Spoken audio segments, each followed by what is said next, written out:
This is Far Talk, where we answer your burning questions. Hello sa ating mga listeners and welcome sa Fire Protection Philippines podcast, where we discuss fire code, standards, and everything related sa fire safety. We are thrilled by the presence of our special guest, no other than Engineer Edwin Mejia. He's a professional electrical engineer, a former chief of the Fire Safety Enforcement Branch in Quezon City, and now a senior fire safety engineer at Qatar Civil Defense. So, good afternoon, Sir Edwin. It's an honor to have you today. Okay, thank you very much. Okay, it is also my honor to discuss, to invite me here. We want to have a topic that the audience can relate to. Yeah, okay. And it's something that we think such a big question that everyone wants to be answered. So our topic for today is, can the Philippines become a fire-safe nation by 2034? And what are the challenges and the role of fire safety practitioners? So, medyo mahirap sagutin ito and quite controversial. But before we dive in, let's say sa mga intricacies, why not, on why you think na possible maging fire-safe nation ng Philippines by 2024. Maybe, Sir Edwin, I'll ask you first kung ano ba sa tingin mo, because it's quite subjective, ano ba sa tingin mo yung definition ng tinatawag nating fire-safe nation? Before we get into if possible ba siya o hindi. Anyway, for me, I'm very optimistic na pwede natin ma-achieve yung 2034 na maging fire-safe nation tayo. Okay? Unang-una, with the help of the legislation, meron tayong modernization, BFP Modernization Act. Doon sa BFP Modernization Act, nandun lahat yung mga program ng Bureau of Fire Protection. At the same time, hindi kakayanin ng Bureau of Fire, the government itself, kailangan din natin yung tulong ng mga nasa industry sa fire protection. Lalo-lalo na yung may mga advocacy sa fire and life safety. Okay? Kailangan kasi it will work together with the private and also the government.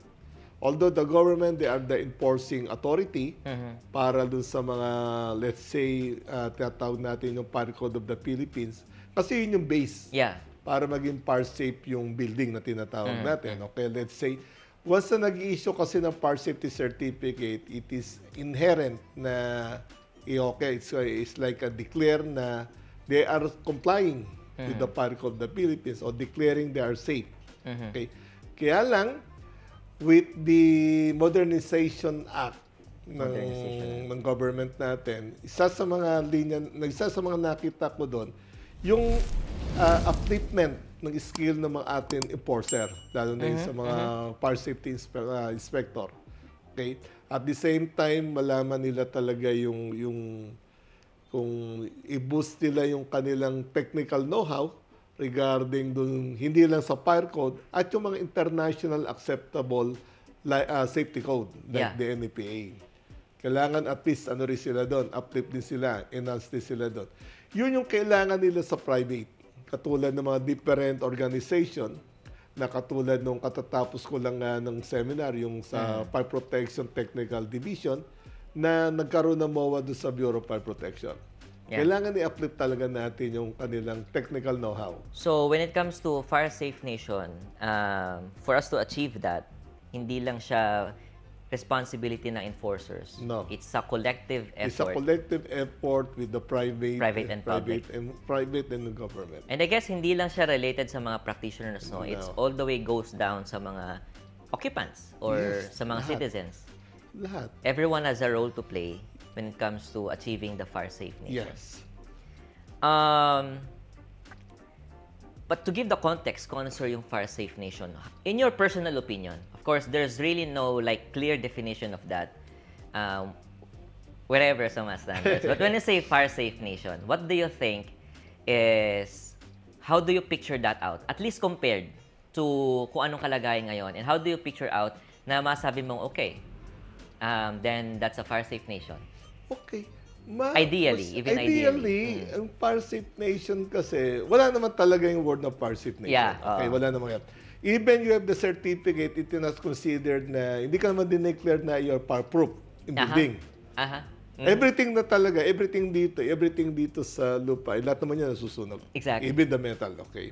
Ang problema lang doon, siguro yung awareness, awareness doon, lalo na doon sa mga, sa tao, constituent natin, yung fire safety awareness kasi napaka-importante yun.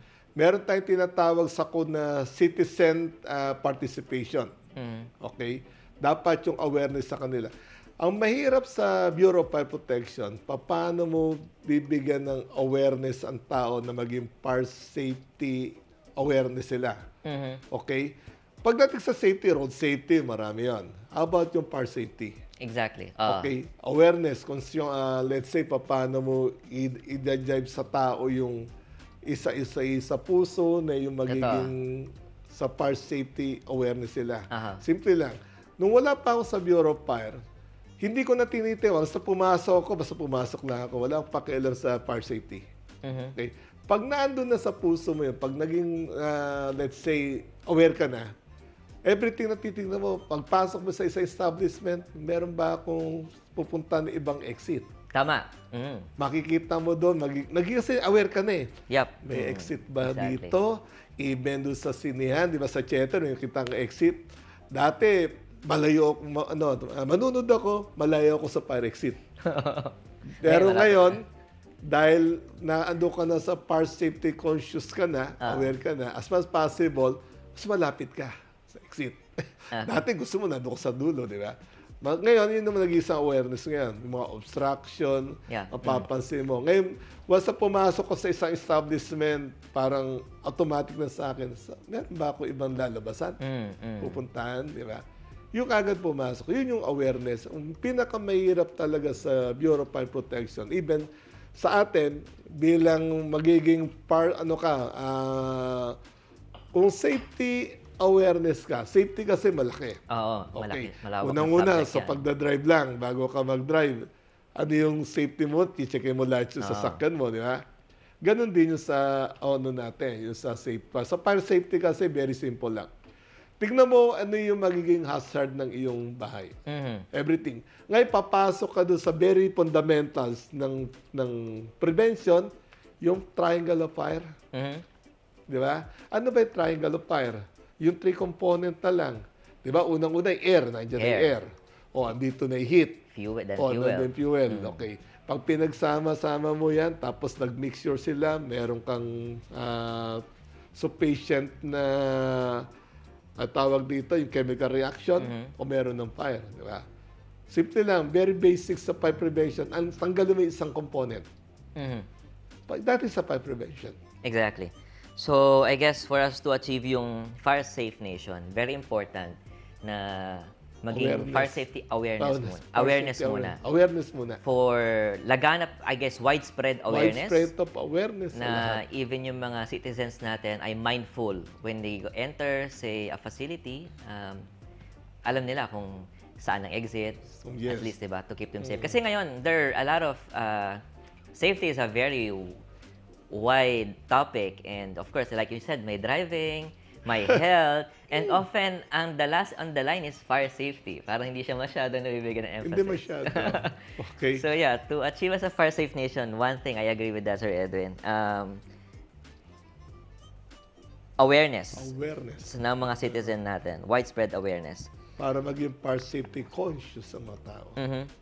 So, on top of sir, I guess, improving the awareness for us to achieve the fire safe nation.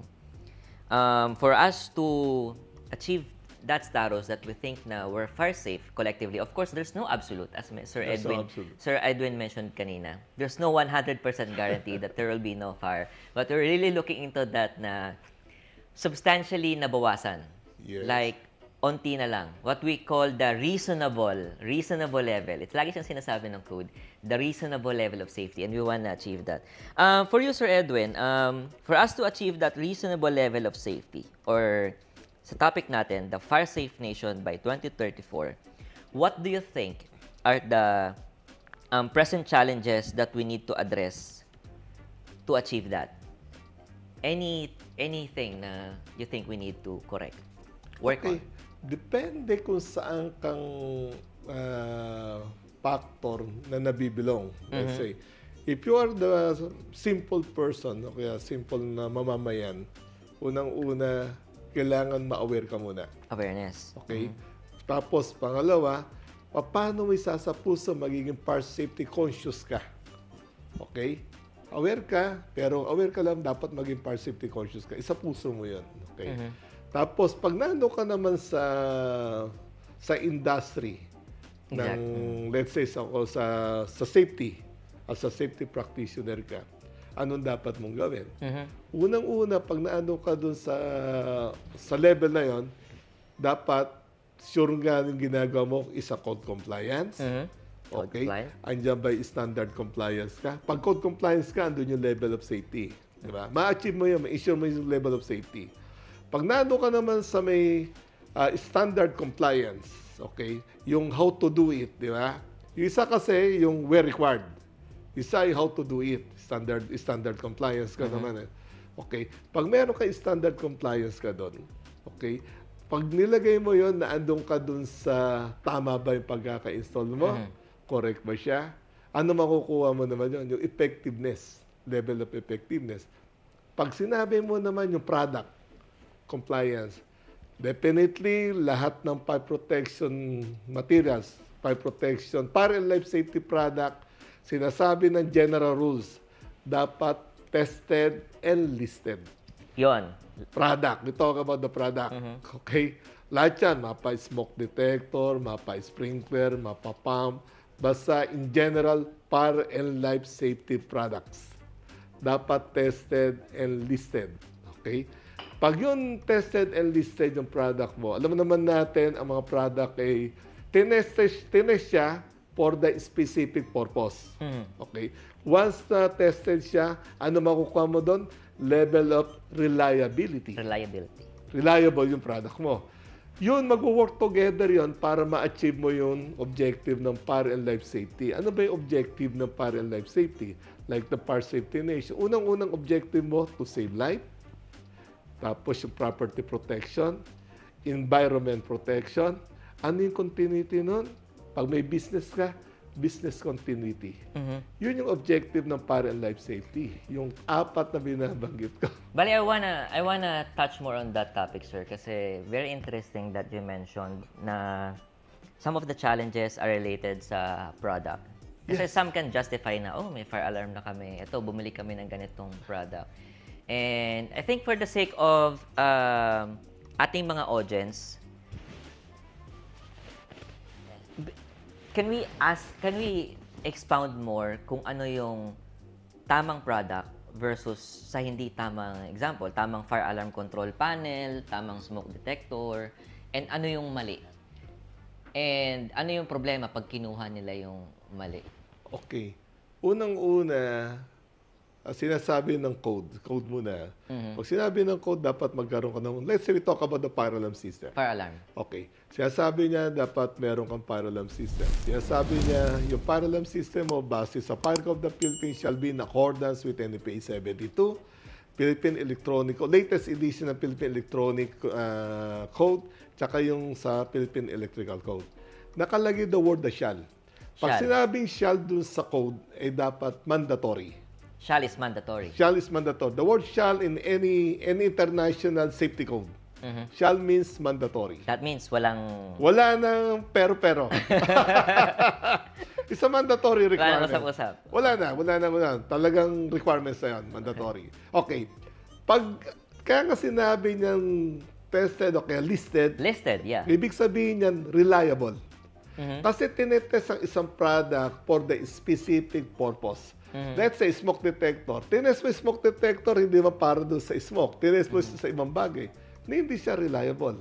So meaning, pag sinabing listed, ito ay tested ng... With specific purpose. With specific purpose by another, I guess, third party. Another third party. Okay. Ang problema lang dito sa atin, ano yung third party na recognize? Supposed to be sa word do, recognize.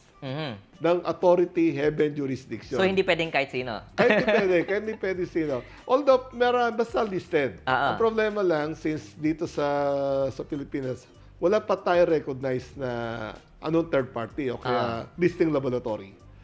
Pero hindi lahat ng listing laboratory can do testing ng mga fire alarm. Meron kasing parameters yun eh. Ano ba, sir, yung mga few examples na we think na ano sila? we can trust their results ng mga organizations? Sa mga organization, lalo na yung mga legit na testing laboratory, although we know that ULFM, talagang number ULFM. 1. Marami pa, LPCB, marami pa yung BDS, marami pa, depende dun sa country of origin, di ba? Marami yan. Sa Qatar kasi, meron kaming recognized na testing laboratory na 30 na testing laboratory. Hindi lahat ng testing laboratory can do the fire alarm system test. Iba naman fire pump test, iba naman fire rated lang. Porque testing laboratory siya, hindi gano'n na tinetest. Oh, testing laboratory kami. Ang tanong ko, nagtetest ba kayo ng fire alarm? Tama. Lisa, wala sila nun. Wala silang criteria So doon. it is important na Nandun sa criteria ma-match nila Ma-match kung sila ano yun. yung hinihinging ipasa Yes. nila. Hindi lang basta nag-run ng kahit anong test. Hindi, no. Kasi unang-una, pa nag-test siya, siyempre, business din yan eh. Once ang gumawa ka, no, meron kang tinatawag tayo ng testing, parang gagawa ka muna ng testing, what do you call that? Kunyari, parang pirated door. Magmamakap ka ng pirated, paano mo siya test? Like there's a controlled environment. May controlled Then may environment, mga gagawa parameters ka. kang May parameters siya doon, di ba? Hindi lahat ginagawa Exactly. yon. Iba naman, nakapag-test sila sa smoke detector lang, sa mga ganun, sa pump lang, iba naman. Hindi lahat ng testing laboratory, meron sila can do lahat ng fire and life safety product testing. Okay, Hindi yep, exactly. lahat yun. So, when it comes to product, I guess, mahalagang tignan natin na listed. Yung Listed. term na listed siya, and Okay. common na yung mga UL, FM. Yes. And we wanna avoid mga products na hindi naman listed. Kasi, gaya na sabi ni Sir Edwin, wala yung reliability. Wala yung reliability. Para lang tayong naglagay ng display. Parang nangyayari lang yan. Meron kang detector, okay, this is not listed. Compliance. Compliant, yes. Compliance But is na. it reliable? It is reliable is a question mark. Okay. It's a very big question mark. And for the sake of the practitioners, you also mentioned one thing here that I also wanna expound more. When you say about compliance with the standard and code, kasi some can say na, okay, we've been doing this for a long time. Anong sinasabi natin? Fire Safe Nation, like, matagal na kami. But, when it comes sa compliance with the standard and code, what else can we improve for us to match kung ano yung hinihingi ba sa atin ng standard or code? Are there any knowledge gap na like common na mistake ng ating mga practitioners? Okay. Sa akin, na nakikita ko sa mga practitioners natin, yung how they interpret. Interpretation. Interpretation sa specific clause. Okay? Kasi pagdating ka doon, marami kasing cross-references. Tandaan natin yan. Okay. Unang-una, pag sinabing code, yan yung sinasabi yung when and where required. Let's Where say, and when? When and where required. Let's say, yung building nakalagay doon throughout is sprinklered. Dapat sprinklered throughout. Okay? Then, andito yung standard. Paano mo gagawin yung sprinkler system? Yung standard, let's say, NFPA 13. Okay, yan yung standard naman. Sinasabi nga, yung effectiveness, pag kinuha mo yung standard, compliance ka yung standard, yung how to do it, doon makikita yung effectiveness nung system, di ba? Let's say, sinasabi yung spacing. The example na spacing ng mga sprinkler system, there is a minimum and maximum spacing as per the code. Okay, as per the standard. Okay, as per the standard. Paano pa nag-exceed ka doon? Di magkakaroon ka ng gap, may space ka, di ba? Mayroon kang dead spot pag nag-spray siya. Hindi mo rin na-meet yung effectiveness niya. Paano may mga obstruction? Okay? Kaya yun yung kailangan mo alamin doon sa standard. Okay?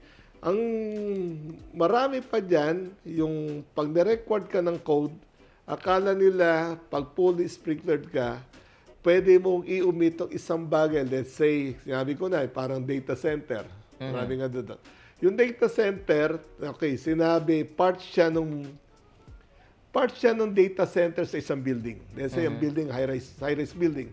Definitely, the sprinkler must be fully sprinklered. Throughout, okay? Throughout the building. May data center ka. Alam naman natin yung data center, as much as possible, hindi siya pwede sa water base. Dahil napakamahal niyan, di ba? Ang tanong, pwede mo ba siyang tanggalin?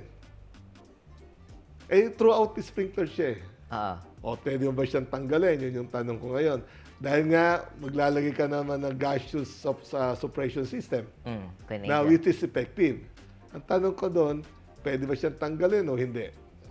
Di ba? Yung iba tinatanggal. Okay? Pag tinatanggal mo, okay, palagay mo ba throughout sprinkled ka pa rin kahit meron ka ng gaseous? Yun, Ano sir, magiging consequences doon? Let's say, partial sprinkled ka. Let's say, inaccept ng authority and jurisdiction. Pag naging partial sprinkled ka, ano consequences doon? Arrangement of exit, travel distance mo, liliit. Dapat ma-meet mo yon. Kung papayagan ka ng ASJ, Authority and Jurisdiction. Kasi hindi binabanggit sa NFA 13 na pwede siyang i-omit sa data center. Wala siya doon kasi meron siya separate na code. Okay?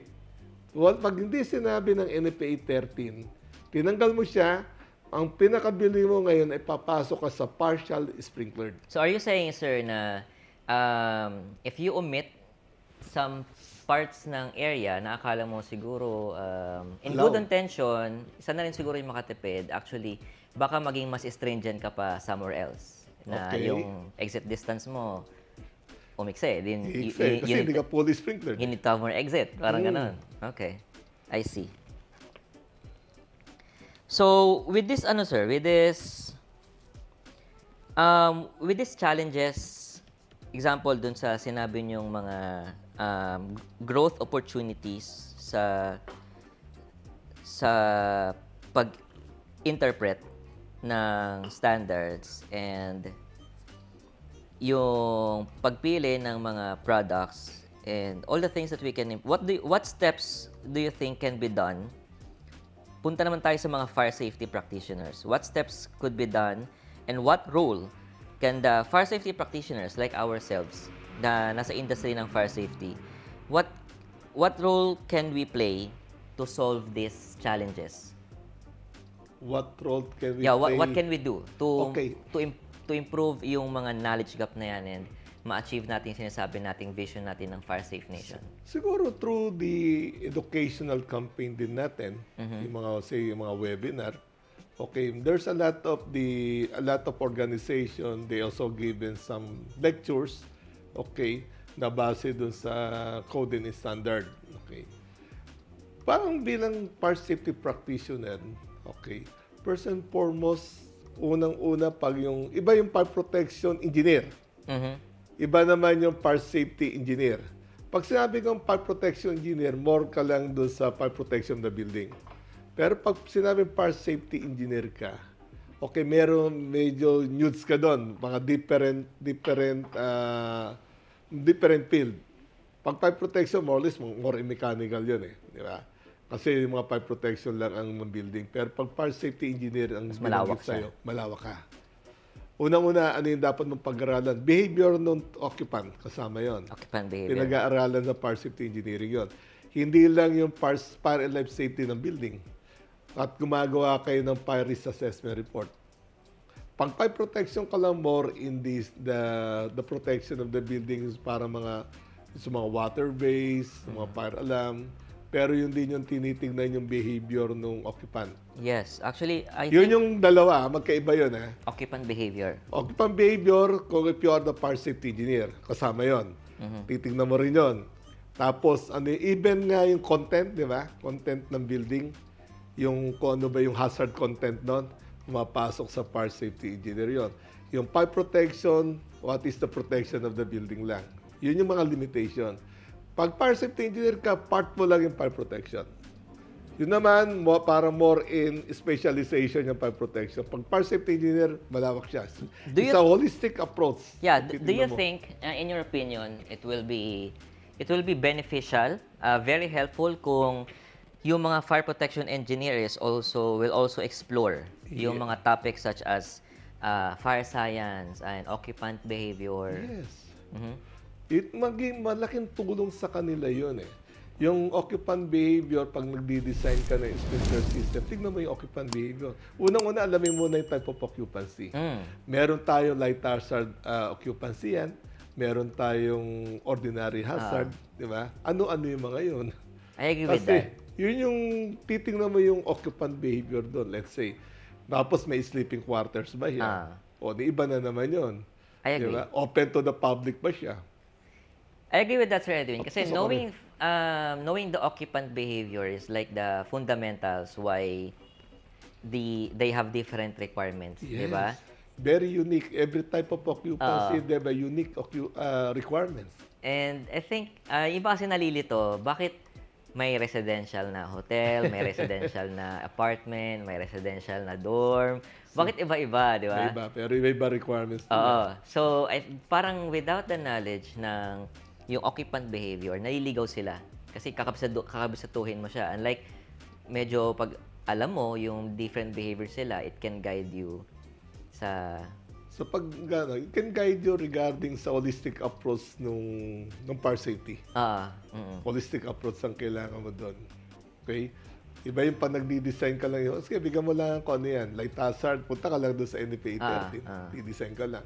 Pero hindi mo na intindihan kung ano yung mga tenant doon. Exactly. Occupant behavior. Pati even nga yung age, di ba? Yun ang kailangan natin. Pero maganda kasing ako napunta ako sa Qatar. Alam mo doon bakit bihira? May fire din daw kaya lang bihira at totoo contain. Bakit? Kasi nilimit namin construction type. Ibig ko sabihin, type 1 and type 2 lang kami. Dalawa lang. Dalawa lang. Ibig sabihin, yung construction type doon more in fire barrier. Non-combustible and limited combustibility materials. Dalawa lang. Dalawa lang.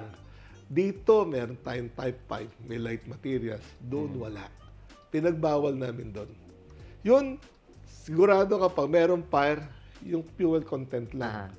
Pero yung spread of fire, contained siya. I think, sir, this is Yun ang pinaka, hindi ko alam kung pwede ritong gawin yon. Siguro dito, naisip ko, bilang yung sa mga planning, environmental planning, siguro magkaroon sila ng zoning. Diba? Ang pinakamahirap natin dito, meron kang, let's say, meron kang construction na sa zoning, ito residential, purely residential. Yung residential, puro light hazard yan. Yung mga kasama, mga kababayan natin na sa dulo ng laylayan, nandun yun, di ba? Tapos ang katabi mo, commercial. O, siguro dapat magkaroon ng area.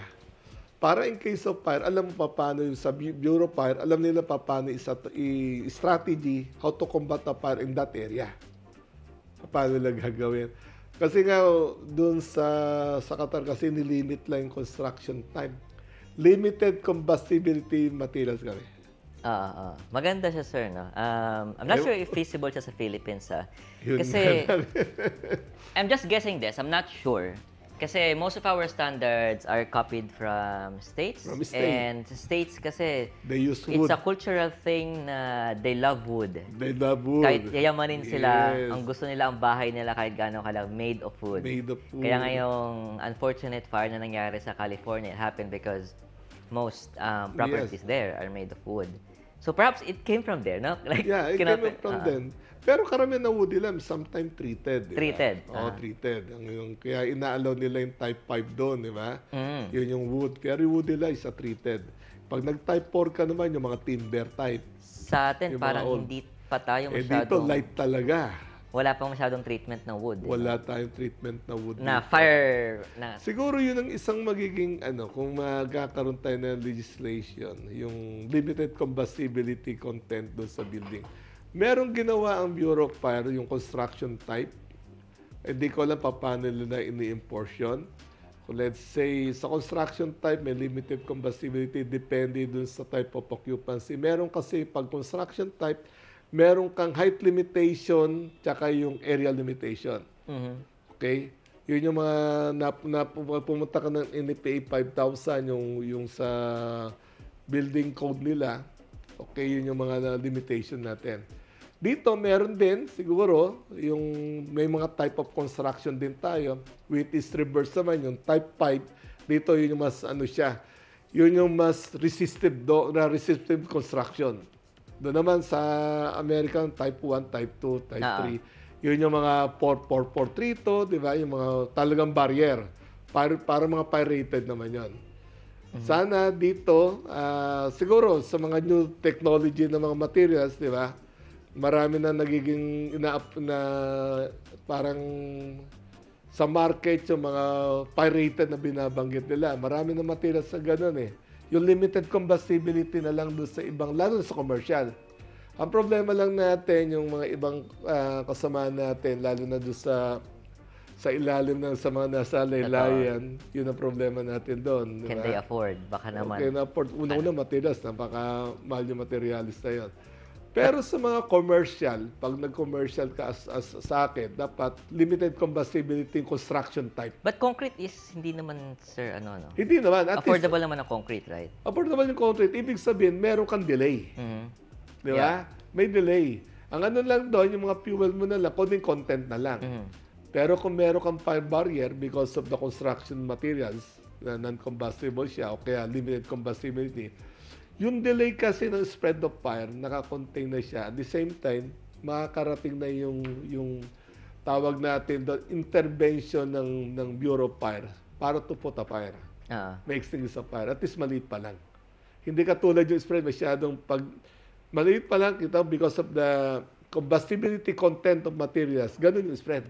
Doon ba, sir, sa Qatar, since you only have two classifications, limited combustible and non-combustible, mostly concrete ba ang mga facilities doon? Okay. Mostly concrete. Then, I guess, bihira yung nag-wood? Like, for the sake of design lang, papagana? Bawal. Even sa flooring, we cannot use this one. Actually, to simplify, I also agree na having buildings made up of concrete can really delay the spread of fire. Of course, But there's no fire-proof building. Lahat yan. But it can delay. It can delay. Okay. Lahat naman yan, kumbaga lahat ng bagay rito ay combustible. Yeah. In general, okay? Pero there's only a delay. You transfer of part to the other area, may delay. I'm just not sure kasi maybe next time we can invite someone from the sustainability or mga environment engineers naman. If they think that using concrete is sustainable in the long run, no? I'm just not sure, but we'll invite maybe a visitor for that. Yes. Even sa new building ngayon, ang problema lang sa mga new building, alam mo yung envelope, perimeter nila. Halos lahat yung combustible eh. Sa amin, may limit din yan. May combustibility contain yan. Yung envelope, lahat yung facades ng building. Tingnan mo lahat ng facades dito. Yun ang ano natin doon. Lalo na sa high-rise, yun ang pinaka-importante. Yung content doon. Nakita mo yung sa Grenfell Tower? Ano nasunog doon? Sa facades? Actually, I remember someone, Sir Edwin, and this was profound to me. Kasi sometimes we're tilting towards being sustainable and environmental friendly. I'm all for that. But minsan may nangyayaring unfortunate incident na could have been avoided if we resorted to, say, more simple approach. Example, if we think that concrete is not sustainable, then we use wood. Then from there, nagkaroon ng more fire, then nagkaroon ng more byproducts na hindi naman environmental friendly. No? And when that friend told me that, it struck me, no, if sometimes we do things to make it sustainable, pero nung nagkaroon ng fire, it causes more pollution. Kaya nga yung pagdating sa objekto ng parent life safety, kasama yung environment protection. Lagi kasama yun, di ba? Yung save life, property protection, environmental protection, and business continuity. Kaya kasama lagi yung environment doon. Kaya sa environment, mamimili ka ng construction type materials. Yung ba, pag nasunog yun, ano mangyayari sa environment? Exactly. Okay, mag-create ba siya ng more na CO? Para sa environment. Kasi there needs to be lalo a balance. Lalo na yung plastic, lalo na yung sa mga facades. Okay. Glass siya, pero meron siyang contained na plastic. Di ba? Marami yun. Yun yung mga kadalasan. Kasi nga light material siya, di ba? Yun yung nagiging problema lalo na sa mga new building. Yun nga, hindi ko lang kung nakikita rin sa authority. Even the designer. So, even yung sa design, selection of materials importante rin. So yes, sir. I guess yun first is for room for improvement to solve these challenges is one yung construction. Like type. If kaya, maybe in the future, na limited combustible and non-combustible. Yun ang kailangan natin na i-employ natin. Siguro. Aside from this, sir, what do you think, maybe another one that mga major changes that if we implement, then parang widespread yung magiging effect niya. What if you have something in mind pa? Okay. Unang-una, since ang fire code natin, merong retroactive effect kasi. Mhm. Okay? Katulad nga lang yan, yung fire pump lang dati, hindi siya listed. Aha. Ina-accept natin yung any pump na acceptable to authority and the jurisdiction. Yung pump naman can deliver the demand and As ratio. long as it can deliver the It can demand. deliver the demand. Ito yung demand ko, tapos pag nag-test ka, yung fire pump mo automatic, o deliver yung demand. Yun lang yan. Tapos meron tayo ngayon na 9514, yung Revised Implementing Rules and Regulation, na inadapt yung NFPA 20. Pag inadapt po yung NFPA 20, yung fire pump mo must be listed. Kaya lang kahit hindi natin i-adapt supposed to be, meron tayong Philippine Mechanical Engineering Code. Sa isang section na yon, I'm not sure kung anong section yan, nakalagay doon yung fire pump shall be listed or FM approved. I guess all references now say listed dapat siya. Listed na. Hindi, yung Philippine Mechanical Engineering Code, nandun na yun, yung 2012 eh. Ah. Di ba? Na-publish yun na, 2012 pa So yun. wala na pupuntahan. That's code, fire code, PSME code, tsaka NFPA 20. NFPA code. Listed. Oh. Eh, yung problema natin, yung fire code natin may retroactive provision. Di ba? Malaking problema yun. Malaking problema yun. Paano if the building installed with a sprinkler in fire pump mo, it was previously approved Mm. and they give you a certification, yung fire safety inspection certificate. Mm. Oh, tapos all of the sudden, meron tayo revised implementing rules and regulation. Papalitan mo ba yon? Yung isang challenges para sa authority. At the same time, malaking burden din doon sa building owner. I guess I wanna expound it more sa audience, yung gravity ng Yung gravity. pinag-uusapan. Kasi yung mga existing building means nung Yes. ginagawa siya para makatipid, hindi instead of using yung mga listed, bumili sila ng mga generic na Generic. Okay. hindi listed. As we Yung discussed earlier, parang over the counter. yeah, over the counter. As we discussed earlier, listed is approved, tested by third party. So sa una nakamura sila, but now since the code is retroactive Yeah. and in all documents it shall be listed, the gravity of the situation Grabe. is that una nakatipid nga, but then if this will be implemented, fully implemented, then I guess they have to junk their and replace it with Supposed to be as per the, although yung batas kasi, even the code is very harsh. Okay? Pero we need to comply. Yun ang requirement eh. Harsh nga siya, pero kailangan mo i-comply. Oh, yun ang ano doon, yung retroactive effect kasi nandoon. yep. Di ba? Kaya lang meron isang provision doon sa code. Pag yung alternative provision, okay, para doon sa mga existing, yung mga previous approved, existing building, meron tong alternative provision. Okay, kaya lang alternative provision na yun, dadaan ka talaga doon sa kailangan mag-hire ka talaga ng isang fire and life safety specialist para matawag niya, i-consider niya na gagawa siya ng alternative procedure o kaya yung performance-based. Kaya lang kailangan mo rin mag-hire. Di ba? Na-qualified. Na tinatawag natin qualified para mag-ano siya dyan. I-justify niya yun. Okay? Doon sa mga alternative na yan. Kaya lang yun, subject for approval pa rin ng authority and may jurisdiction. Di ba? Ano-ano yung pwede mong i-alternative doon. Nung naandito ako sa Bureau of Fire, ako kasi yung dating naging kakandak na inspection, yung mga building na walang sprinkler system, ako yung nag-a-assess kung pwede kang ma-exempt nung time na yon. Okay, ilang taon din ako doon na kung saan ako pupunta doon, na maraming building pa rin kasi na walang sprinkler that time. Okay, may mga hospital ako pinuntahan noon na hindi ko pinayagan na i-exempt kasi nga wala naman ako nakitang yung parang tawag ko dito, yung practical difficulty tsaka unnecessary hardship to install.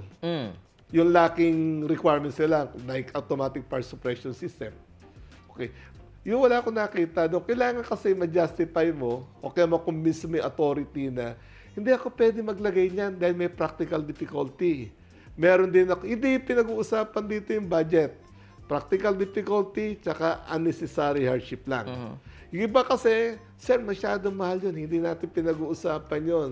Kaya mo maglagay, pwede kang maglagay, okay. Ang problema lang doon, yung cost. Pero hindi ka may exempt. Katulad yan, nung nandito ako sa St. Luke's sa Quezon City, walang sprinkler yan kasi lumang-lumang building na yan. Okay? Una, nagbigay ng exemption. Nung naging epe ako ng Quezon City, hindi ko siya binigyan ng certificate. Kasi nga wala siya sprinkler. Okay? At time na yon, in-assess ko, kasi ako rin naman yung nasa DILG na mag-assess. Hindi ko binigyan, sabi ko, kaya nyo maglagay ng sprinkler system. Kasi wala namang practical difficulty na hindi nyo pwede maglagay. Wala naman necessary hardship. Phase by phase, pwede kayo maglagay. Sabi sir, ng operational, pwede yan. Sasara mo yung portion, ilalagay mo kung ano mang piping yan. Pag meron na yan, sara mo yung portion, i-open mo yon. May mga stages yan na pwede mo. Sabi sir, wala kang paglalagyan ng tangke. Ang laki ng parking eh. Di ba? Yung pump nandun. Structurally, sabi na, pag naglagay ako ng piping, baka mag-collapse yung building. Hindi. Distributed yan eh. I guess some building owners na maaaring nakikinig sa podcast natin ngayon, Sir Edwin, perhaps they wanna know more about that. May naisip ka ba example where they can satisfy two things? One is yung practical difficulty and unnecessary hardship. Then from there, they can appeal to the Bureau of Fire na baka naman nagkamali lang ng interpretation. May siguro kahit one example, sir, na do you think na in your experience, like it was pinayagan siya ni Bureau of Fire? One of my experience, yung sa code kasi natin, wala na yung tinatawag na waiver. Okay, yung waiver, ibig sabihin hindi ka mag-install. Okay. Meron lang doon yung mga alternative. Equivalency, parang tinatawag natin. Meron tayong pwede dyan, let's say, yung residential building na apartment na 4-story. 4-story kasi, required ka na ng sprinkler tsaka standpipe na yung binabanggit ng code. Ang tanong lang doon, kung ang area mo masyado maliit. Okay. Kasi hindi naman practical. Let's say, ang building mo, it will cost na lesser than maglagay ka ng protection. Una-una, pag listed yung fire pump, alam naman natin, mas mahal yan. Okay? Mas mahal pa yung fire pump system. Mas mahal pa yung fire protection mo kaysa sa building. Saka nakakita yung building, part lang yung fire protection, mas mahal yung fire protection sa building. Wala yatang gano'n. Dapat mas mahal yung building mo doon sa fire protection. Kahit na paano, di ba? Di ba? Is existing siya. Meron dyan tinatawag na equivalency. Okay? Yung mga alternative. Unang-una, bakit hindi ka pwede maglagay ng sprinkler system? Unang-una, yung structural stability mo. Pag meron kay sprinkler, maliit ka na nga, saan mo ilalagay yung fire pump mo? Yun yung practical difficulty. Wala kang paglalagyan. Pag yun na-address mo yun at na-satisfy ang Bureau of Fire Protection, ano alternative? Hindi ka maglalagay ng sprinkler system dahil unang-una, saan mo ilalagay yung fire pump, yung water tank duration mo. Water tank, gano'ng kabigat yun? Gano'ng kalaki yun? Let's say, kung may 500 GPM ka ng fire pump, tapos ano yung water duration mo? 30 minutes. Sabi natin 30 minutes na lang. Meron kang 15,000 gallons. Gano'ng kalaki yung 15,000 gallons water capacity? Ilang cubic yun? Ilang cubic yun? Saan mo ilalagay? Di ba? Baka isang palapag na yun. Pag yun na-satisfy mo yung Bureau of Fire because of the structural stability ng hindi kaya ng structural mo para maglagay ka nun. Isang requirements yan. Kukuha ka ng structural engineer. Pag-aaralan yung structural mo. Pag na-meet mo yun, ano ngayon ang alternative? Yun yung pag meron kang combustibility content, ililimit mo yun. Let's say, yung corridor mo ay ng combustible, dapat rated dyan. I-treat mo siya. Okay, palitan mo siya. Para yun yung, sabi ko, ililimit yung combustibility content ng building. Which serve naman na palagay ko wala kang post-imminent danger. Tapos yung exit mo, kung isa lang exit mo, gawin mong dalawa. Di ba? Para mawala ka doon sa post-imminent danger na requirements. Yun, pwede sigurong masatisfy ang Bureau of Fire Protection para mabigyan ka ng certificate. na hindi ka na rin pwede maglagay ng sprinkler system. Yun Yes. yung mga kailangan natin. Ang lita nga ng area mo. Tapos, ano ba concerns sa sa fire safety muna? Kung meron kang detection, ma-alert po yung tao, makakalabas siya. Ang sprinkler system kasi, although pag yung 13R, ano yan? Life safety ba o property protection? Pag 13R, di ba life safety? Hindi siya property protection. 13R, we're talking about 13R. Kung 13, both property protection and life safety. 13R siya. May property protection o life safety siya. As long as you can ensure na yung maka-evacuate. no? Yun yung sinasabi. And you can take it as an equivalency. Equivalency. Ano ba yung, basta may detection ka, ma-alert sila, makakalabas ka. Yes. I guess for the sake of the listeners, we also wanna differentiate yung, because 13R is designed for life protection alone. Property and life. And from there, you can discern the difference na kaya pala mas stringent si NFPA 13 compare sa 13R. Yes. Then may mga requirements siya na mas maluwag. Yes. I think it's important na yung mga practitioner can also be aware so that hindi tayo lagi nandun sa yung lagyan ng ganito or yung mga sinabi sa 13R, hindi ilagay mo din dyan. It defeats the purpose. Kasi ang gusto nga ni NFPA, kung di naman kailangan, edi wag naman i-burden. Diba? Wag i-burden. Diba? So, yep, for the, just a quick recap, in case yung ating mga citizens or building owners think that they satisfy too yung practical difficulty and unnecessary burden, then they can appeal. Wala namang masama mag-appeal. Wala namang masama mag-appeal. But remember, appeal is a request. Yeah, it's a request. It is subject for approval. Approval, yes. That's something that our building owners and property managers should be aware. Yes. Na you can submit an appeal. Pag na-approve, edi good. If not, then since enforcer sila, then we have to comply. Enforcer sila dapat. Meron pang isa dun sa Fire Code of the Philippines, yung paano masasabi na ang content mo ay high hazard. Yung isa yung kasi by definition sa Fire Code natin, sa Fire Code kasi natin, 3 yung condition. By definition ng high hazard. Unang-una, yung rapidity spread of fire. Tapos, meron din yung, during the event of fire, mag-i-emit siya ng toxic gas. Tapos, yung explosion.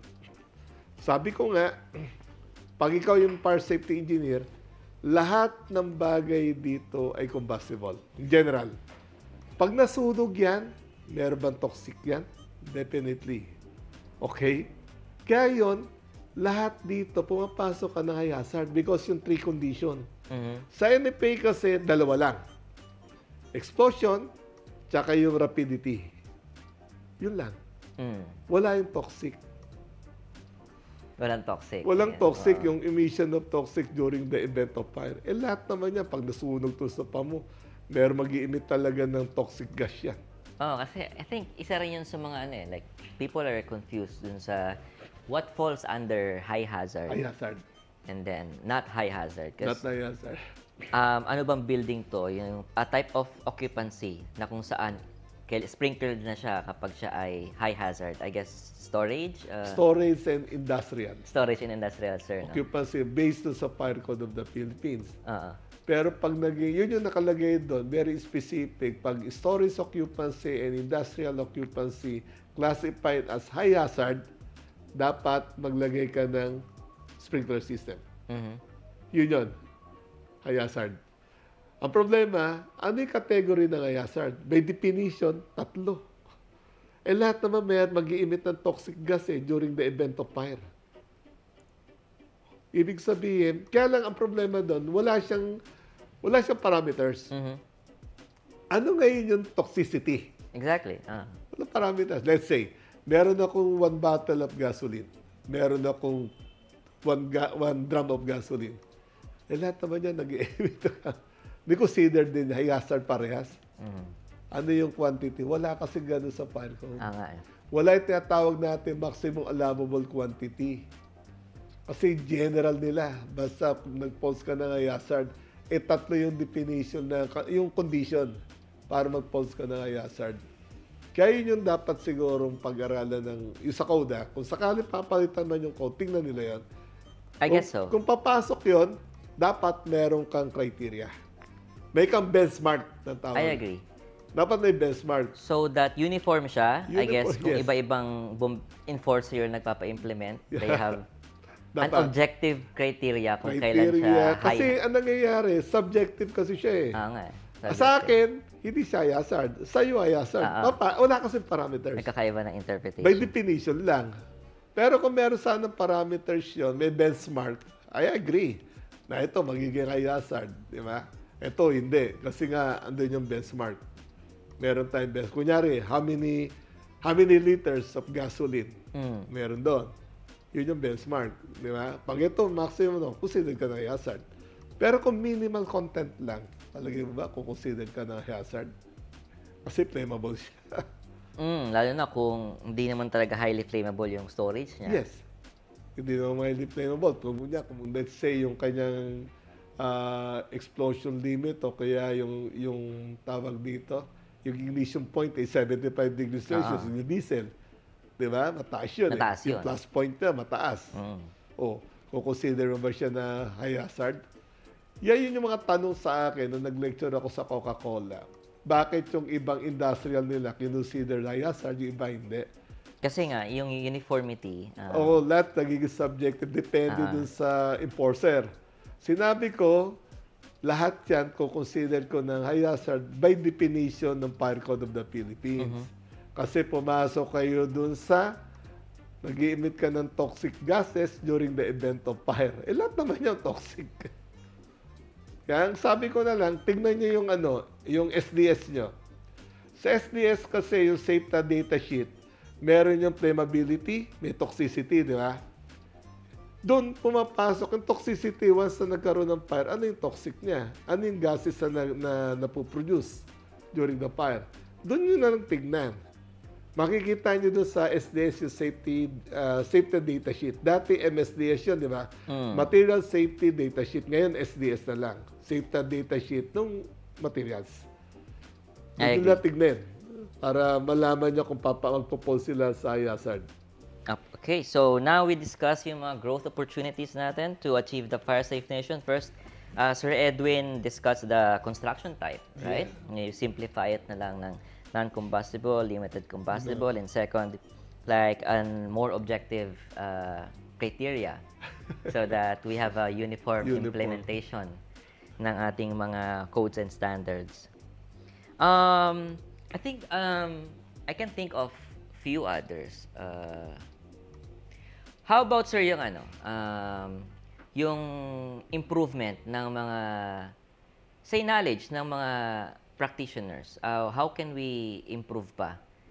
How can we be more adept sa fire protection? Because I understand sa Philippines is wala naman tayong school ng fire protection, fire protection discussing fire science like bachelors and masters sa developed countries. But what can mga fire safety practitioners, either mechanical, electrical, or anyone in the field of fire safety can do to improve their knowledge? Where can they check the resources? Siguro, first and foremost, mag-join sila sa mga organization na in-line doon sa mga fire protection system, sa fire life safety system.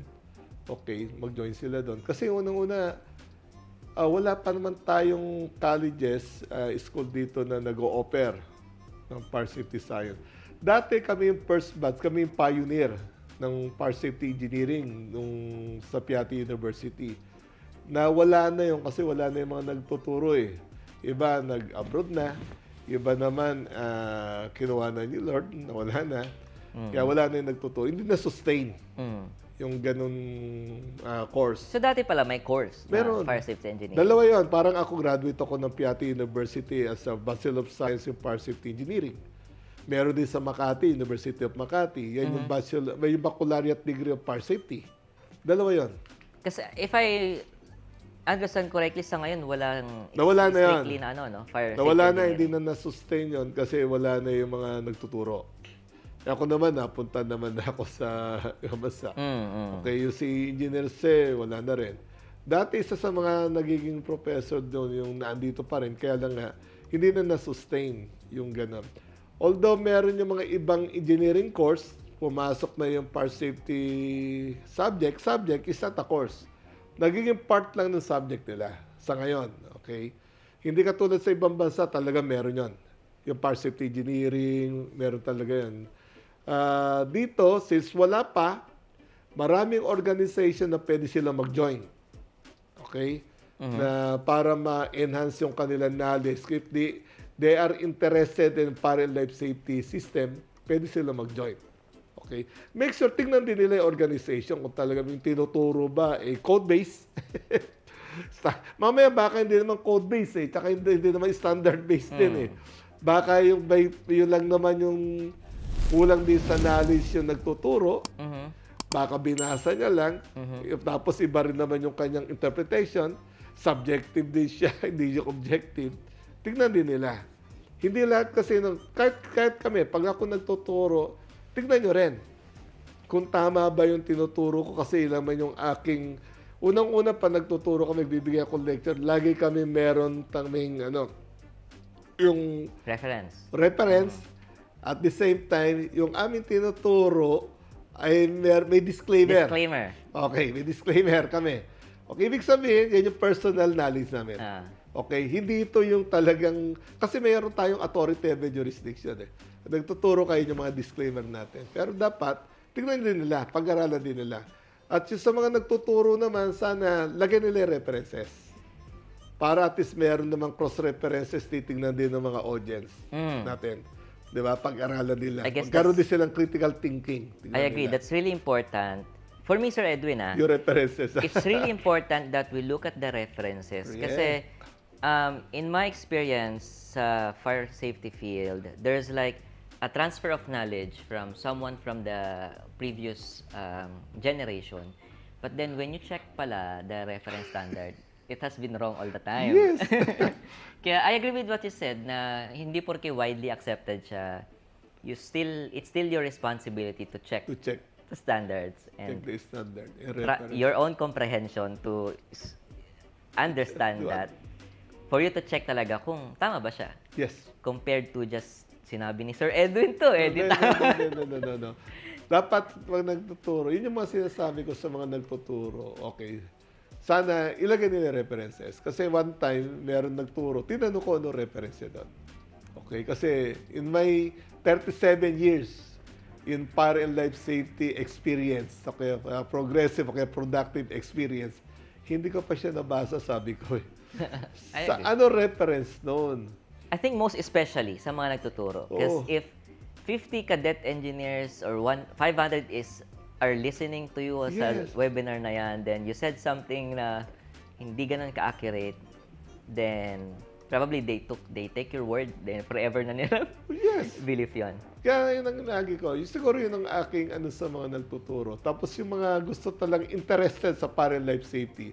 Although ang fire and life safety is a nudes profession. Okay.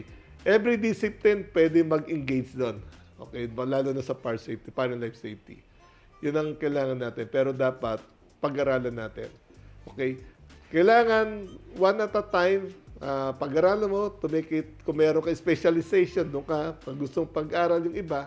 Kasi para life safety, unang-una, active and passive pa lang, malaki na. I agree. Okay. Kung ikaw na mechanical, more inactive ka. Pag ikaw more in nasa architecture, okay, sa civil, more in passive. Pag-aaralan mo yon. Ang problema lang, kung fire safety practitioner ka rito, isipin mo, pag-aaralan mo lahat. Sa ibang bansa kasi, may mga specialization lang. Okay? Meron lang yung sa fire-rated door ka lang, specialized sa fire-rated door. Specialized ka lang sa water-based. Specialized ka dun sa, let's say, chemical suppression. Sa fire alarm. Fire alarm installation. Iba pa yung design. Iba pa yung design. Iba pa yung design. Iba pa yung installation. Iba pa yung supervision. Iba pa yung commissioning. Iba pa yung commissioning. Dito, lahat, pag fire safety practitioner ka, by definition, dapat, alam mo sabi ko, teka muna, bihira yata yun Walang ganun. Ako in my case, 37 years 37 years in the field of fire and life safety. Years. These are solid years and productive years of experience. hindi ko masasabing alam ko lahat. Exactly. Because I also, it's something that also perplexed me sa Philippines that we're thinking of fire protection engineer as a Yes. collective expertise na alam mo yung kabuuan ng fire protection. But I guess makikita naman ng listeners yung mga books sa background namin, and most of these are just water-based. Water-based. This is a water-based. So just exploring the water-based alone, which I specialize in, is a wide study na it's really hard to master talaga siya thoroughly, and I think it really humbles us na fire protection is a wide science. It's a wide science. And pick your niche. Yes. I remember Angelo and Alan, a good friend of ours, they specialize in fire alarm. Fire alarm. And they have respect sa ibang industry na if it's not our specialization, then ask this person, dyan siya Yes. magaling. Or ask this person, dyan naman siya magaling. And for us to remove the thought na there is a super engineer specializing in everything. Specialize anything. No? Kasi I agree with sir, yung sa sinabi mo sa ibang developed countries, they have different criteria, some specializing in fire alarm, and they have levels for That each. level. Yeah. May entry, may second, Yes. third, and may professional. Profession. And then, if you are certified sa fire alarm lang, then you cannot be considered expert sa ibang fire field. suppression. Say, sa No. water-based is different pa sa special hazard. Special hazard is clean agent, the deluge, Yung or hazardous yung chemical, hazardous na meron yan. pa yun. So it's very large, and I hope we can also explore that arrangement, have more respect to that, kasi of course with the model that we have today, na say FSP, it becomes like a super engineer, Super fire protection. specializing in everything. Specializing, but ano siya, master of anyway, special anything but master of Master of none, di ba? Mahirap yun. Sabi ko nga, for me, since I'm the authority, mostly nasa authority ako, authority of jurisdiction. I've been in the planning before I become the fire safety inspector dati. I'm pa engineer dati nun. Inisip ko dati, pagpasok ko sa Bureau of Fire Protection, first inspection ko dati, I was assigned in Manila. Lagi ang pagkakaintindi nila yung regarding sa fire extinguisher lang. Sabi ko, no, it is only part of our job. Ito, titingnan ko. Inspectionin ko yung building mo. Tapos na-refill na kami, no? Inspectionin ko yung building mo. Kana ko inspection, kung hindi nakita ko, yun yung report ko. Okay? Parang pumasok ko, hindi naman kami from the Bureau of Fire Protection. Okay? Dati, Bureau of Fire Protection. Dati kasi, under ng PCINP pa kami nun. Okay? Manila Fire. Yun ang unang experience ko. First inspection ko, hinarap na kagad sa akin yung portable fire. What's that? Yun na. Okay. That is way back 1987. I think on that part, we can commend the Bureau of Fire na they improve that. Yeah, Before they kasi ang improved tingin that. lang sa Bureau of Fire, Yung- andyan na yung because- Bureau of Fire, labas na yung fire extinguisher. Dati gano'n. Sabi ko, we are hired as a technical. Ah. Hinire kami no sa technical person ng PCINP at that time na Manila Fire. Okay. Hindi yan. Part lang yan. Isa lang yan sa mga dapat namin tingnan. Titingnan namin yung building. Building arrangement, yung exit, ano yung protection mo, yung mga obstruction yun. Hindi yan. Doon nagsimula yan. Na-evolve naman, nagbago naman. Paano, at the same time, tinitignan na, hindi lang yon. Okay. Gusto namin alisin yan. Yung regarding sa portable fire extinguisher, naalis yan. Although there's a lot of memos, circular memo tungkol doon, reminder regarding doon sa portable fire extinguisher. Napunta na tayo sa portable. Kasi yun yung experience ko. First inspection ko noon. Okay, that is way back 1987. Sabi ko, ano yan? Okay, tapos na. Okay na to. Meron ako. Okay, anyway. Since meron ako mission order to conduct fire safety of the building, hindi naman ako pumunta rito to inspect yan. Yeah. Okay, to inspect of that unit. I inspect the building. Okay. Yung building no is a high-rise building at that time. Marami akong comment, siyempre. Kasi binasa ko naman yung code, yung 1185 ba doon, yung Presidential Decree 1185, that is the Fire Code of the Philippines. So, binasa ko pa rin yun, di ba? Yun yung aking experience at that time. Kung talaga interesado ka sa fire and life safety, dapat ikaw mismo, as a individual, pag-aralan mo. Mhm. Mag-aral ka. Mag-aral, yun ang Mag-explore mahalaga. ka. Nag-explore, I think. Mag-explore ka, maraming mga references. Lalo na ngayon, pwede mo i-google, ganun, mag-aral ka. Exactly. Pero magkaroon ka ng critical thinking. Mahalaga yan, Pag-aralan critical mo, thinking. Yung critical thinking kasi, pwedeng iba yung interpretation ng isang tao, iba yung interpretation niya. Ngayon, pag-aralan mo. Minsan, i-wait mo kung sino ba ang tama. Pag-aralan mo siya. Kasi lahat yan, nangyayari doon sa any safety code, yung interpretation ng bawat individual, iba-iba. Nagiging subjective siya. Hindi natin alam kung sino ba talaga yung dapat natin tignan, di ba? Kaya minsan meron yung authority and jurisdiction. Yun sila yung pinaka-final say. But I'd like to add on that, Sir Edwin. The advantage, what you said, na people to be critical, na i-check sa standard. Yeah. Kasi for me, comprehension can be improved. Like, you can learn to learn. Yes. Na siguro kaya nagkakaroon ng discrepancies because one is minsan lang magbasa or as yung isa is madalas, then mas Parang minsan yung natawag natin yung best practices ba? Palagay mo, dati sa best practices? Hindi sa'yo? nga, di ba? Oo. Sa iba, hindi naman yung best practices. Exactly. Yun ang sinasabi natin, best practices, ito yung ginagawa. Meron nga doon nung napunta ako sa Qatar dati. Sabi nung isang ibang lahi, hindi, matagal namin ginagawa doon for 30 years. Sabi ko, ibig sabihin, for 30 years, pali-pali ginagawa mo. Oh, kaya nga kinokorek kita, ito yung code. Okay, kung meron kang question, i-clarify mo na lang. Di ba? I-contest mo na lang. Ito yung comment, ito yung code. Ibig sabihin, 30 years mo na palang ginagawa. Mas malala. Mas malala. Ngayon pala, i-correct na natin. Di ba? Yun yung una ko, dahil tinesting ko yung platform niya, failed. Sabi niya, matagal na namin ginagawa yan. Okay, basta failed. Kasi malinaw naman. Malinaw naman sa code na hindi niya nakuha yung criteria para mapass yung kanyang, sa testing ng kanyang fire pump.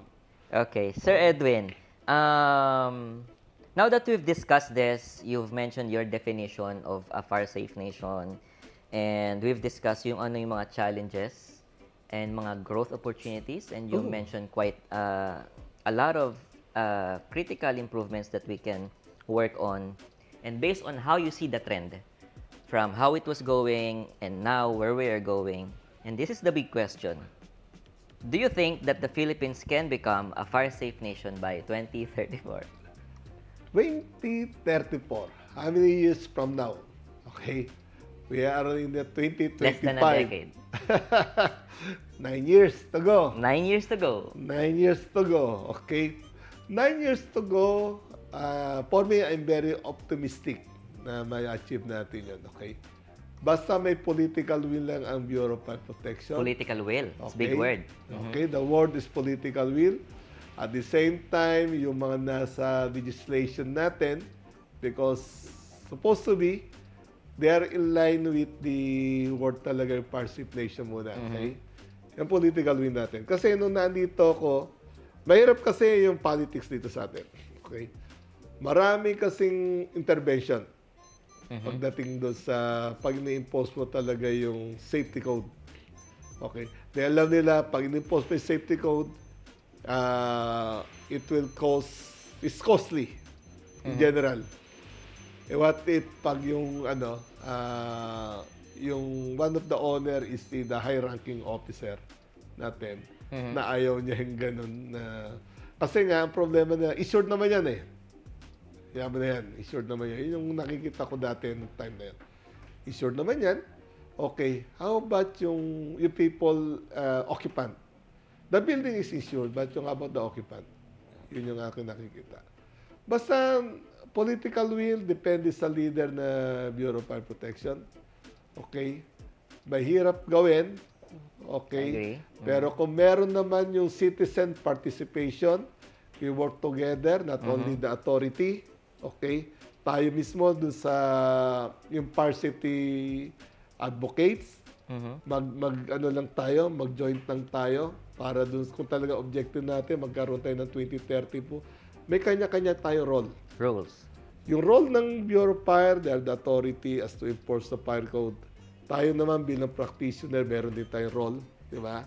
Implement na natin, okay, sundin lang natin code and standard and product standard. Yung owner, since yung owner sila ang may sole responsibility nila dun sa safety ng kanilang building. Okay? Kung hindi nila alam, mag-hire sila ng talagang practitioner na talagang sa code, ini-implement talaga ko na code base. Okay? I guess it's really important that they check the qualification. Qualification of the Hindi lang kung sino-sino. Hindi lang. Yung qualification kasi is also critical. Qualification. Ano ba yung qualification dapat? Dapat alamin din nila. Pero kung yung owner at yung mga citizenship ay part safety conscious sila, yun, baka ma-achieve natin lahat. Iba-ibang role tayo. Iba-ibang role. I like that. Kanya-kanya tayong role para ma-meet natin yung 2034 yung part safe nation. Di ba? Hindi kaya ng gobyerno yan. Even yung mga politician, meron din role yan. Ganon din yung building owner, ganon din yung mga advocates, yung part safety advocates, yung mga practitioner also. Iba-ibang role yan. I guess you're trying to say na we only have 9 years and only 9 years. Very optimistic tayo. Very optimistic. And for the audience, you only have to remember 2 things. Political will Yes. and citizen participation. And together with that, then we can achieve our vision of 2034 na para safe nation. Yes. Yung aking... Thank you for that, Sir Edwin. Now, before we end, because you have an illustrious, long career, successful career in fire safety, and we also have listeners, younger cadet engineers, even students. Just a message to them for young professionals who want to pursue a successful career in fire safety, for them to have like a career like yours, specializing in that. Do you have any piece of advice that you can share to them? Okay, piece of advice. First and foremost, if you are interested in fire and life safety, then definitely you need to enhance, okay? You need to study also, okay? Kung yun, doon ka talaga, everything naman, kung yun talaga dream mo, maging sa fire safety practitioner. And first and foremost, sa ibang bansa, iba yung demand. Ang laki ng demand ng fire and life safety sa ibang bansa. Okay, pag napunta ka na sa Saudi, pag ikaw yung even the salary. Okay, pag ikaw naging director ng fire and life safety director, you know how much your salary? You don't have, I don't have idea. You don't have any idea? Maybe Okay. gusto nilang malaman. Sa Saudi, yung pag naging director ka ng fire and life safety director, nagre-range siya ng 120,000 riyal to a minimum 70. How much is that in pesos? Para they can... Yung 70, multiply it with 15. 70,000. 70,000 times 15. Can you please... Okay, kasi ang range ng director, 120 to 70,000. Sa 70,000 times 15. Yun ang minimum. Okay? How much? Is sa Saudi. 1 million. Monthly. Monthly. Wow. Director. Okay, pag ordinary ka lang na practitioner doon, nagre-range sa Saudi, lalo na yung magandang bigayan sa Saudi, nandun yan nasa 40 to 70. 40 to 70. That's still Times 50. huge. Yung 40 pa rin, lumalabas siya, nasa 600,000. Ah. Okay. Pero pag yun yung demand. The minimum na sweldo ng fire safety practitioner sa demand doon, nasa 300. That is a minimum. There you go. So, doon sa mga... Kaya yung gusto talaga niyan, unang-una, mag-specialize ka muna. Hindi mo naman lahat makukuha yan eh. Let's say, water-based ka muna. Water-based. Okay. Eh lahat naman niya, kung talagang interesado ka doon ka muna sa passive fire protection if you are the mechanical. Pag ikaw naman yung nasa architect ka, civil, dapat at least meron ka na doon sa passive. Okay? Then mag-devolve ka doon sa active, mapapag-aralan mo along the way. Along the way. Along the way, mapapag-aralan mo yan. Okay? Kailangan doon ka lang. Ang importante doon, are you interested to become fire safety practitioner? I think that's very important. Okay? That they have to have the interest there. You have the interest. Lahat naman tayo kung yung dream mo talaga. Kaya lang tandaan nyo, it's very nude. Very Dahil huge. pag-aaralan yan. Hindi katulad ng architect ka lang. Electrical ka lang. Sa electrical, part lang ng fire safety yun. Part lang yun. NFPA 70, NFPA 70B. Di ba? Part lang yun sa fire safety. Okay, yan natin sa electrical. Pag civil ka, sa structural, meron din structural protection. Isa rin yun. Architect ka, yung means of egress, everything, travel distance, everything. Okay? Mechanical, yan yung sa pipe pro, yung water base, nandun yun sa chemical base. Fire alarm, ECE, electrical, meron ka Malawak fire talaga alarm siya. system. Igagraps mo lahat yun, pag-aaralan mo yun. Meron pa smoke control. Okay? Isa pa yun. At meron pa yung content, hazardous content. Yun yung mga chemical. Lahat ng field of engineering, pagsamahin mo para doon sa fire safety engineering, mapapag-aralan mo yun. Hazmat. Hazmat too. Hazardous materials, dapat pag-aralan mo rin. Part din yun. Pag-aralan mo yung SDS. Di ba? O, tapos yung behavior ng tao. Pag-aaralan mo pa. Baka natatakot na silang mag... Hindi, kung talagang interesado ka. Yeah. Okay, I give you the example. My son is a legal management. Napunta siya sa fire protection, is fire life safety company. Oh, sa legal management, graduate siya ng legal management, napunta siya doon. Ngayon, magkano yung earning niya? As a fire, ang tawag sa kanya, fire safety specialist. Yun yung title niya. Kasi hindi naman siya engineer. Fire safety specialist. Ganun yung range. Okay, you can earn also, let's say, mga 300,000.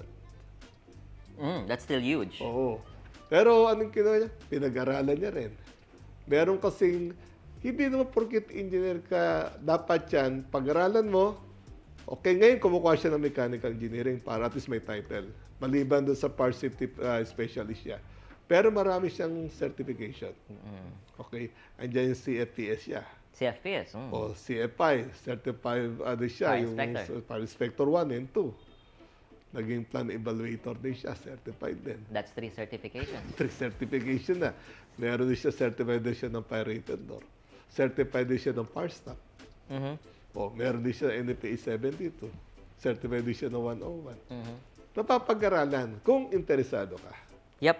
I guess for the... That's all. Una-una, tingnan mo rin yung, let's say, wala ka na makukuha. If you're engineer here dito, hindi ka makakakuha ng gano'n na sweldo eh. Hindi. If you are engineer as a project engineer, siguro malaki na yung 100. Diba? Construction. Construction. O, yung mga bagong na-hire namin doon, magkano earning nila? 300. Wala naman, hindi naman talaga alam lahat. Pagkataon lang, malaman lang, water-based lang. Doon pala, pag-aaralan mo na. Yep. Okay? I guess Wala, for the... pag-aaralan lang nila. For the younger professionals, despite na sabi na Sir Edwin, there's a lot of areas to explore. I think that's also what makes it exciting. Na it's an ever learning. But the great thing about it is it's rewarding. Like if you learned all this, then the industry will compensate you for your specialty. So to wrap it up, Fire Safety Nation by 2034, we need to remember 2 things. Political will and citizen participation. Thank you, Sir Edwin, for being with us sa aming pilot episode. And yeah, for sa ibang mga listeners, if they want to learn more about you, Sir Edwin, what are you up to, and if you have any page, any groups to follow, please feel free to tell its audience. Wala naman. Wala naman. Okay. Maybe you can just attend Sir Edwin's lecture. Active siya sa PSME FP. PSME sa Fire Protection Technical Division. I'm also one of the advisor. Advisor. Sa SFPE Qatar chapter, I'm also the senior technical advisor. Sa World Safety Organization, I'm also involved in World Safety Organization. PSME Qatar, yun din, involved din ako doon. At dito, sa BFP. Sa PSME BFP, I'm also the technical advisor. Ano ba, sir, yung platform where you're most active at? I guess Facebook? where the people can follow you or Facebook. activities? Facebook yung Edwin Mejia. Edwin Mejia. There you yun go. lang. So, I suggest you, our audience, to follow Sir Edwin Mejia, and so that you'll be updated sa mga talks niya Yeah. and those organizations. And most of them are actually free. Yes, actually it's So, free. well, It's free. You can actually learn.